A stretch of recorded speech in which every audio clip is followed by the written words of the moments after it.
Nobody told me you were coming. Eh? Baby, didn't tell me your mother was coming. Are you saying that I will always announce my visit whenever I want to come to my in-laws' house? Yes. Eh? No, when I show your mom again, am I not welcome here? Yes. Mama, I never said you're not welcome there. Hey, where have you been? I've been calling you. Hey, I've been calling you and your number has been switched off. I'm talking to you.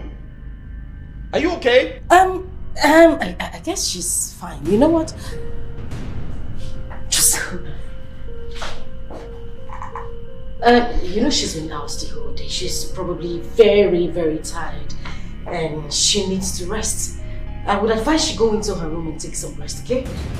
You run around. Okay? Yes. She needs to sleep. I mean rest. Yes. Mama, I was only saying you should have waited until tomorrow. It's late. Besides, I don't encourage traveling at night. It's quite risky, you know?